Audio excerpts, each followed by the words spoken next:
এবার বলি হরিচাঁদ ঠাকুর সম্বন্ধে যে কথা এসেছে, যে হরিচাঁদ ঠাকুর কে, তাই না? আমরা লীলাবলীতে কি পাই? তার আগে বন্দনার কথা একটু খালি বলি। আচ্ছা, বন্দনা আমাদের সকলের জানা আছে এখানে যারা যারা আছি? কার জানা নাই? তাহলে সবাই আমরা জানি, তাই না? বন্দনাটা কি? বন্দনা হচ্ছে প্রতিজ্ঞা, আমি ওই রকম হব। জয় জয় হরিচাঁদ। জয় কি জয় করব? হরিচাঁদকে জয় করব। হরিচাঁদকে যদি জয় করা মানে হরিচাঁদকে অন্তরে ধারণ করা। তাতে কি হবে? যুগ যুগ ধরে যে অন্ধকারের মধ্যে আমরা ছিলাম, সেই অন্ধকারের দাসত্ব থেকে মুক্তি পাব। যে হরিচাঁদকে জানে না, তার মধ্যে কুসংস্কার ছাড়া আর কিছু থাকতে পারে না। যে হরিচাঁদকে জানে, তার মধ্যে অন্ধকার থাকে না। তাই বলছে জয় জয় হরিচাঁদ, জয় কৃষ্ণ দাস। কৃষ্ণ মানে কি? কৃষ্ণ মানে কালো, কৃষ্ণ মানে অন্ধকার, কৃষ্ণ মানে আধার, কৃষ্ণ মানে কর্ষণ, কৃষ্ণ মানে সৃষ্টি। এগুলো জানতে হবে। আকর্ষণ যদি না থাকে, কেউ ছুটে যায়। এই সমস্ত কিছু জয় হবে যদি আমি হরিচাঁদকে জানি। জয় জয় হরিচাঁদ, জয় কৃষ্ণ দাস, জয় শ্রী বৈষ্ণব দাস। কি হবে? এই যে সৃষ্টি, এই যে ব্রহ্ম, এই যে ব্রহ্মাণ্ড, এই সৃষ্টি তত্ত্ব আমার কাছে উদ্ভাসিত হয়ে যাবে। জয় শ্রী বৈষ্ণব দাস, জয় গৌরী দাস। গৌরী শব্দার্থ শক্তি। এই ব্রহ্মাণ্ডের যে শক্তি, সেই শক্তি সম্বন্ধেও আমি অবগত হব। গৌরী শব্দের মানে হচ্ছে শক্তি। পঞ্চ শব্দ। জয় শ্রী স্বরূপ দাস, আমি আমাকে জানবো। আমি কে, এটা আগে জানতে হবে আমার। যদি আমি আমাকে না জানি, তাহলে আমি কিছু জানি না। আমি যদি আমাকে ভালো না বাসতে পারি, আমি কাউকে ভালোবাসতে পারবো না। তাই আমাকে জানতে হবে। জয় শ্রী স্বরূপ দাস, পঞ্চ সহোদর। আসলে তুমি আমি সকলে পাশে মিশা। এই যে যা দেখছি, রূপ লাবণ্য সৌন্দর্য, সব হচ্ছে পঞ্চব্রহ্মের সব পাশেতে মিশা। এই সুন্দরের মধ্যে আমি যে কত সুন্দর, তা তো আমি দেখি না। এইটাই আমাকে দেখতে হবে। তাই বলছে জয় জয় গুরুচাঁদ। এইখানে আর দাস নাই, আছে? এইখানে আর দাস নাই। জয় জয় গুরুচাঁদ, তুমিও জগতে গুরুত্বপূর্ণ। আমি যতই ছোট হই, যতই নির্গুণী হই, আমিও জগতের পক্ষে গুরুত্বপূর্ণ। আমাকে পৃথিবীকে ধরে রাখার জন্য এত বড় পৃথিবীটা সৃষ্টি হয়েছে, শুধু আমাকে রাখার জন্য। এই চাঁদের সৃষ্টি হয়েছে, গ্রহ নক্ষত্রের সৃষ্টি হয়েছে আমাকে বেঁচে থাকার জন্য। বায়ু প্রবাহমান হচ্ছে, নদীতে জল প্রবাহিত হচ্ছে, সমুদ্রে ঢেউ হচ্ছে, শুধু আমার জন্য। আমি যে কত বিরাট, এটাই আমাকে জানতে হবে। তাই বলছে জয় জয় গুরুচাঁদ, জয় হীরামন। তুমি ছোট নও, তুমি হীরা। তোমার মন খানা হীরার মতো। শুধু চকচকে হীরা নয়, তোমার ধার আছে, তুমি কেটে দিতে পারো, তাই না? আমার গুরুচাঁদ ঠাকুর কেটে দিয়েছে না? চিরকালের দাসত্ব কেটে দিয়েছে। যে দাসত্ব হয়তো আজও কাটতে পারতাম না। হীরা দিয়ে কি করে? কাজ কাটে না? অন্য কিছু দিয়ে কাটা যায় কাজ? কাটা যায় না, ভেঙে যাবে, এদিক ওদিক হয়ে যাবে। কিন্তু হীরা দিয়ে কাটা যায়। কাছে কাটে, সেই কাজকে কাটে, হীরা কাটে। বুঝতে হবে এগুলো। জয় জয় হীরামন, জয় জয় দশরথ, জয় মৃত্যুঞ্জয়। জয় দশরথ। দশরথ কি?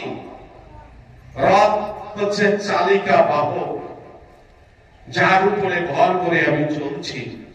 তা হচ্ছে আমার 10টা ইন্দ্রিয়। এই 10টা ইন্দ্রিয়কে জয় করতে হবে।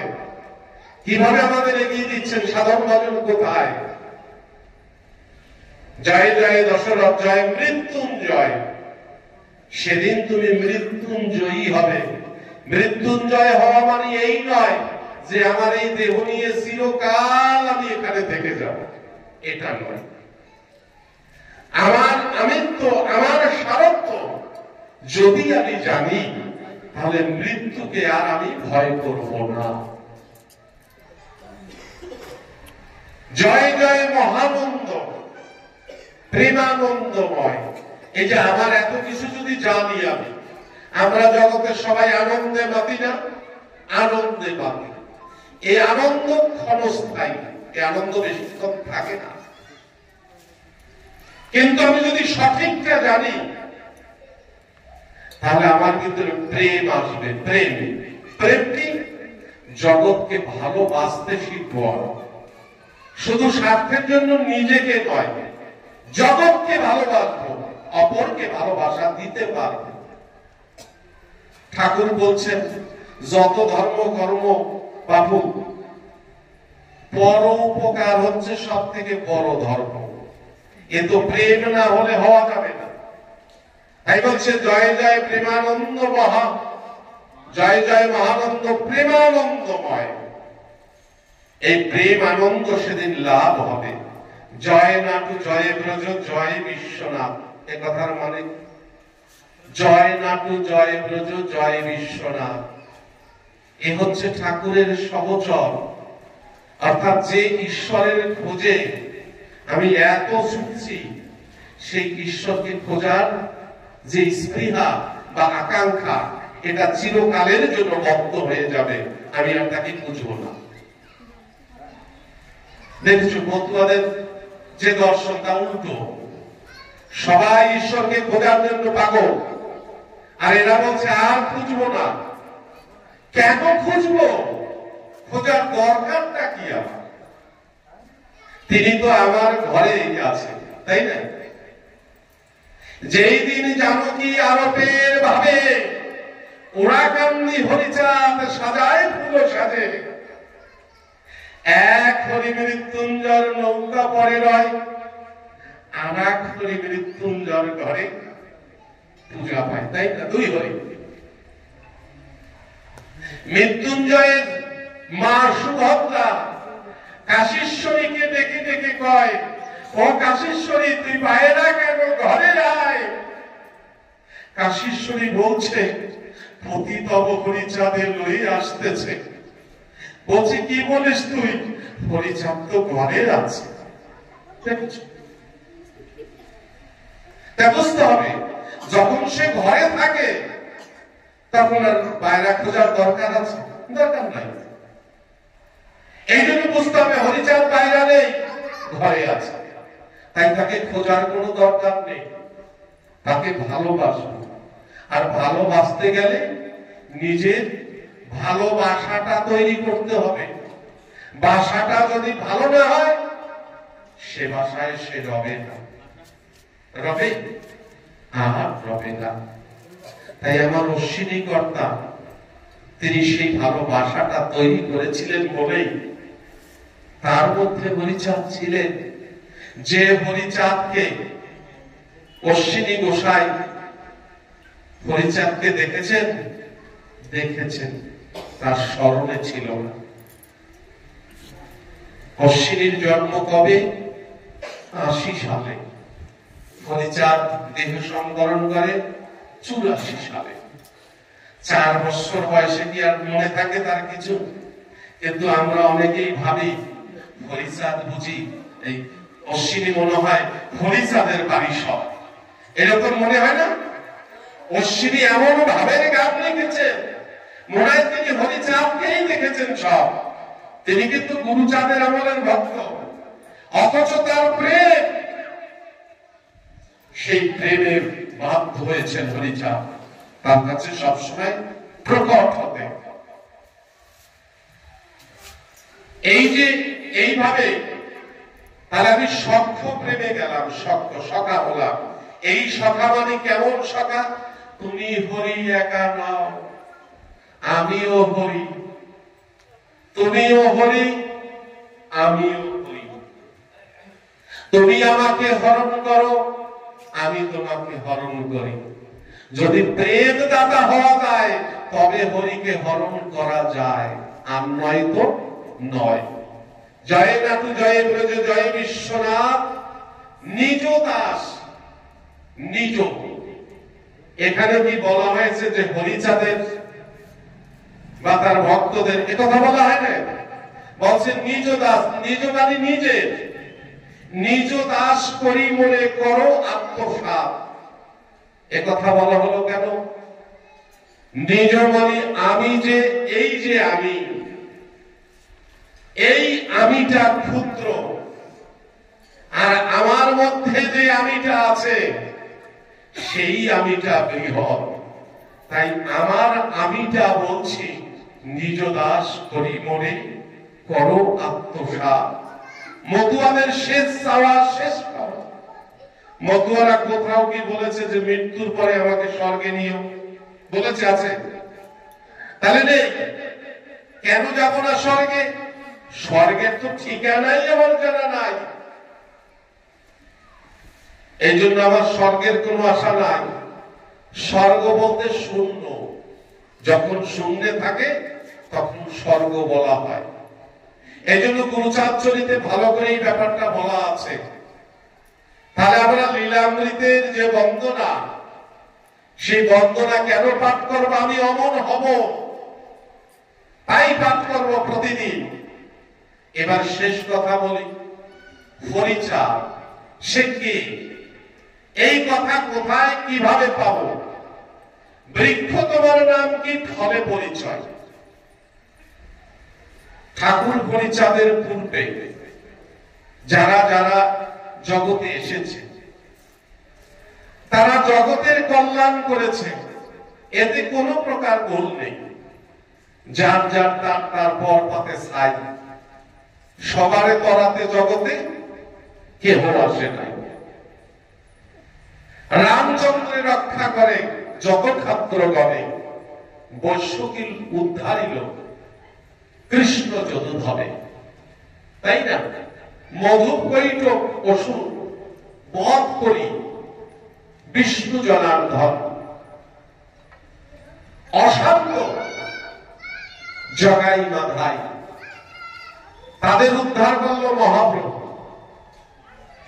এই যে হীনপতিতি যারা, কেউ হল না সঙ্গী, তারা যেমন ছিল তেমন রইল, তাদের খেলা খেলে তারা সকলে চলে গেল। এবার প্রশ্ন হল যে রাম কৃষ্ণ গৌর এই যে অবতার, এই অবতার বাদটা কি? এই অবতার বাদ হচ্ছে সনাতন ধর্মের অবতারবাদ, যেটা পরবর্তীকালে হিন্দু ধর্মের মতবাদ। সেখানে বলা হয়েছে সৃষ্টি তত্ত্বে, সেখানে অবতার হিসাবে কে এসেছেন আমি একেবারে পরিষ্কার করে বলে দিচ্ছি। তারক গোসাই শ্রী শ্রী হরিলীলামৃতে লিখেছেন, বন্দনার পর মঙ্গলাচরণ, মঙ্গলাচরণের পরে কি লেখা আছে? এক বিষ্ণু চতুরাংশে দশরথের নন্দন। দাপরেতে কারাগারে জন্ম বসুদেব ঘরে, যশোদার হৃদয়ে রতন। এইভাবে লেখা আছে না? আচ্ছা, ওইখানে কি বলতে চেয়েছে? তার যে যুগে যুগে যারা অবতার হয়েছে এরা প্রত্যেকে বিষ্ণুর অংশ অবতার। যিনি বিষ্ণু ভগবান এরা সকলে সেই অবতার। বিষ্ণু নিজেই এই অবতার হয়ে এসেছে, অংশ অবতার। বিষ্ণু পুরাণে উল্লেখ পাই বিষ্ণুর কেশ হইতে শ্রীকৃষ্ণের অবতার। একটা সূত্র চাই, তাহলে সেখানে আমরা 10 অবতারের কথা পাই। এর মধ্যে কি হরিচাঁদের নাম আছে? যদি হরিচাঁদের নাম না থাকে, আমরা যদি বলি রামকৃষ্ণ গৌর, এই অবতার বাদের মধ্যেই হরিচাঁদ, সেটা কি সঠিক বলা হয়? বলা হয়। যদি আমরা দাবি করি তাহলে সেই দাবি কি পূর্ণ হবে? যদি হরিচাঁদকে ওই অবতারদের সঙ্গে মেশাতে হয় বা ওইখানে রাখতে হয়, তাহলে হিন্দু ধর্মের পুরাণ থেকে শুরু করে সমস্ত তথ্যাদি পরিবর্তন করতে হবে। সেটা কি তারা করবেন? করবেন না। তাহলে আমরা যে ভাবনাটা ভাবছি কোন কথাকে ভিত্তি করে? রাম হরি, কৃষ্ণ হরি, শ্রী গৌরাঙ্গ হরি, এই কথাকে ভিত্তি করে, তাই না? কিন্তু প্রথম সূত্রটা দেখতে হবে।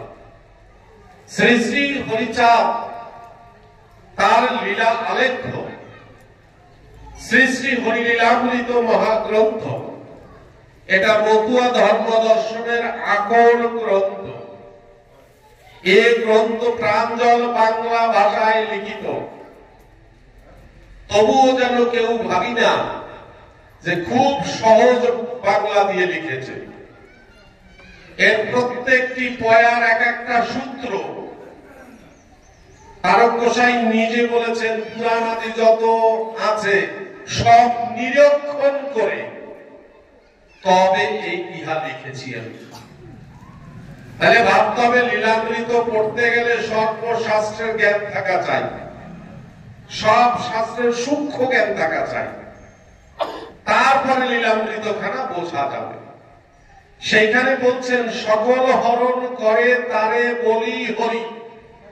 এলো প্রথম সূত্র। কে সকল হরণ করেন? হরণ শব্দে একটা শক্তি, যে শক্তি বলে সবকিছুকে হরণ করা যায়, সেটাকে বলা হয় হরি শক্তি। এই শক্তি কার আছে? যিনি সবকিছুর ঘটনকারী, তাকে শাস্ত্রে বলা হয়েছে পূর্ণ ব্রহ্ম। পূর্ণ ব্রহ্ম কি সৃষ্টি করেছেন? পূর্ণ ব্রহ্ম কেমন? ব্রহ্ম কি? ব্রহ্মকে বোঝা যায় না, সত্তাহীন প্রায়, তার কোনো নাম নাই, তার কোনো বর্ণ নাই, তার কোনো আকার নাই, তার কোনো অস্তিত্বই নাই, এমন একটা জিনিসকে ব্রহ্ম বলে। সেই ব্রহ্ম শক্তির পূর্ণ পরাকাষ্ঠা যিনি, তিনি হচ্ছেন পূর্ণ ব্রহ্ম। সেই পূর্ণ ব্রহ্ম যিনি, তিনি পরব্রহ্মের সৃষ্টি করেন। পরব্রহ্ম আর পূর্ণ ব্রহ্ম একই প্রকার, দুটোতে ভেদ করা যায় না। এই কথাকে আরো সহজ করে বলি, একটা তত্ত্বের মধ্য দিয়ে আমি বলি, তাহলে বুঝতে একটুখানি সুবিধা হবে। ভগবান শ্রীকৃষ্ণ বসুদেবের পুত্র বাসুদেব, তিনি জন্মিলেন কংসের কারাগারে, তাই না? তিনি কার গর্ভে জন্মেছেন? দেবকীর উদরে। আর কৃষ্ণকে বাঁচাতে, কৃষ্ণ যদি হন স্বয়ং ভগবান, তার বাঁচানোর জায়গা তো তার কাছেই আছে, তাই না? কিন্তু তাকে বাঁচাতে তার পিতা ঝুড়ি ভরে মাথায় করে যমুনা পার হয়ে যাবেন যশোদার আলয়ে। সেই যমুনার জলপথ করে দিতে আপনি গোলক বিহারী হরি শ্রীগালের ধরি আগে আগে ছুটলেন তিনি। জল বিভাজিত হয়ে রাস্তা করে দিল। আমার বসুদেবের মাথে বাসুদেব ঝুড়ি হতে পড়ে গেলেন যমুনার জলে, তাই না? তারক লিখিলেন তাই, যমুনায় যখন পড়ল তখন পূর্ণ হলো, আসলে সে জন্মিয়া পূর্ণ হয়। একথার মানে কি হলো তাহলে?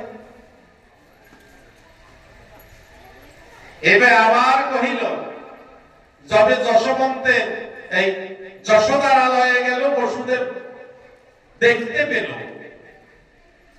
যশোদার পাশে দুই সন্তান রয়, একটি কন্যা সন্তান আর একটি পুত্র সন্তান। যবে নিজ সন্তান ওই পুত্র সন্তানের পাশে রেখে দেয়, যশোদার পুত্র দেবকীর পুত্রের সাথে হয়ে গেল লয়। রহিল বাকি কন্যা সন্তান। তারে বসুদেব নিয়ে এলেন নিজের আলয়। এই তো ঘটনা না? এতে কি বুঝলাম? আসলে এ দিয়ে তারক গোসাই সৃষ্টি তত্ত্ব ব্যাখ্যা করেছেন যে এইভাবেই জগতে সৃষ্টি হয়। এই ঝুড়ির থেকে না পড়লে কেউ পূর্ণ হয় না, এটাই কৃষ্ণ তত্ত্ব দিয়ে বোঝানো হয়েছে। এখানে দেবকী কি? দেবকী হচ্ছে প্রকৃতি। দেবকী হচ্ছে প্রকৃতি। কত জটিল তত্ত্ব তিনি সহজ করে বলছেন। এই যে আমরা জগতে সৃষ্টি হয়েছি, আমরা এর আগে কি জগতে ছিলাম? কেউ কি এই প্রশ্নের উত্তর দেব? আমরা ছিলাম কি? জানি না। এই যে এখন আছি, পরক্ষণে থাকবো, আমার মৃত্যুর পরে আর থাকবো, এখানে আসবো কিনা জানি না, না শব্দই বেশি। কিন্তু যখন হরিলীলামৃত পাঠ করবো তখন আর না শব্দ বলতে পারবো না। এইটাই জানতে হবে আমাদের। গোলক পাগল মৃত্যুর পরে 4 দিন পর্যন্ত ঘুরেছিলেন ভক্তালয়ে। এ কথা কি মিথ্যা? মিথ্যা তো নয়। তাহলে মৃত্যুর পরেও কিছু আছে, আমি না বুঝি কিন্তু আছে তো, এটা বুঝতে হবে। এই পরব্রহ্ম কি সৃষ্টি রচনার জন্য পরব্রহ্ম শক্তি রূপে হলেন প্রকাশ। পরব্রহ্ম যিনি, তিনি কাল ব্রহ্মের সৃষ্টি করলেন। এই কাল ব্রহ্ম নিজেকে বিভাজিত করে আত্মা শক্তি তাকে সৃষ্টি করলেন, যার নাম শাস্ত্রে দুর্গা। শক্তি রূপিণী আদি শক্তি কালিকা। তাহলে কাল বিভাজিত হলেন 2 ভাগে। এক ভাবে তিনি সৃষ্টি করবেন, ব্রহ্মাণ্ড ধারণ করবেন, ব্রহ্মাণ্ডের লয় প্রলয় স্থিতি 3 কার্য হবে, তাতে কালের গ্রাসেই সব যাবে, কিচ্ছু থাকবে না। তাহলে আমরা যত সৃষ্টি হয়েছি, আমরা একসময় কোথায় যাব? কালের গর্ভে চলে যাব, তাই না? কিন্তু আমার এই সুন্দর ভুবন অপরূপ রূপ মোহন মূরতি হরিচাঁদকে দেখেছি, আর কি সে রূপ ভুলিতে পারি? আর ভোলা যায়? সে রূপ ভোলা যায়? অশ্বিনী কর্তা বলছেন, ও হরি, তোমার যেভাবে দেখেছি, আমার চোখে তুমি লেগে গেছো, কতবার নয়ন মুছেছি, তবুও তোমাকে আমি সরাতে পারি না। তত্ত্বটা বুঝতে হবে। হরিচাঁদকে যদি ভালোবেসে ফেলি, আর কি আমি কালের কাছে ধরা দেব? দেব কি? আরে কত বড় তত্ত্ব আমার তারককর্তা নিয়ে এসেছেন, আর কালের কাছে ধরা দেব না। কাল আমাকে হরণ করতে পারবে না। যে সকল হরণকারী, সে হরিকে যদি আমি ধরতে পারি, কালের সাক্ষ্য নাই আমাকে সে হরণ করে। সর্বতত্ত্ব সারতত্ত্ব মতুয়া তত্ত্বে তাই কারণ গোসাই লিখলেন সহজ বাংলায়, তা সহজে তো বোঝা যায় না, বোঝা খুব কঠিন। তাই ঠাকুর হরিচাঁদ এই যে কাল ব্রহ্মের সৃষ্টি হলো, কাল পুরুষ, যিনি কাল পুরুষ তিনি বিভাজিত হলেন। এই কাল কালী উভয়ে মিলিয়া তিন গুণ সৃষ্টি করলেন, সতগুণ রজগুণ তমগুণ, সৃষ্টি স্থিতি প্রলয়, যার নাম ব্রহ্মা বিষ্ণু মহেশ্বর হয়।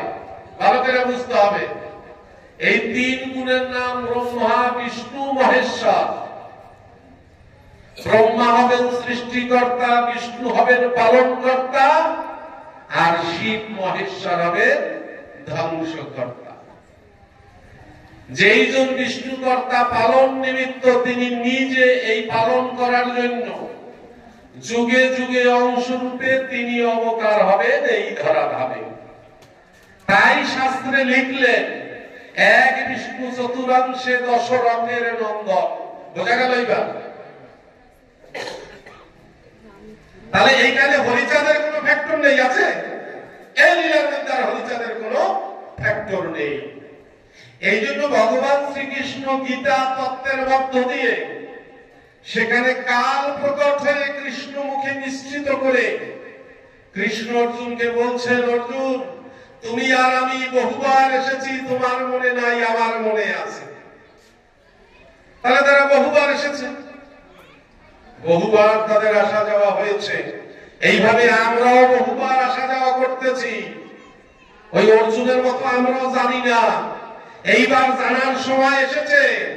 তাই গুরুচাঁদ ডেকে কয়, উদ্দাল তরঙ্গে হরিনাম করো, যে দেহ পেয়েছো বিকার হইতে পেয়েছো। সৃষ্টি মূলে আদিমূল ব্রহ্মের বিকার, যে বিকারে উৎপত্তি হয়েছে তাহলে করিতে নির্বিকার। উদ্দাল তরঙ্গে দশন্দ্রিয় সহযোগে এ দেহ নিয়ে উদ্দাল তরঙ্গে নির্তন করো, প্লাবন ঘটাও। যদি প্লাবন ঘটাতে পারো, কুলকুণ্ডলিনী আদি শক্তি কালিকা জাগ্রত হয়ে ওই কাল পুরুষের সাথে সংযুক্ত হয়ে যাবে। সেই দিন সেই দিব্যময় জ্যোতির্ময় পুরুষ হরিচাঁদকে দেখতে পারবে। যদি একবার দর্শন হয়ে যায়, সেরূপ যদি তোমার চোখে লেগে যায়, তুমি তো পাগল হয়ে যাবে, হীরামনের মতো লিঙ্গ ভৈরব হয়ে যাবে। কিন্তু সে পাগল না হয়ে তার আগেই যদি পাগলামি শুরু করে দেয়, কাজ হবে কিছু? কিছু কাজ হবে না। তাই ঠাকুর গুরুচাঁদ বলছে, সেদিন কবে আসবে রে, সেদিন কবে আসবে। একদিন গুরুচাঁদ ঠাকুর বহু কথা সারাদিন বলল, শেষ হবে না।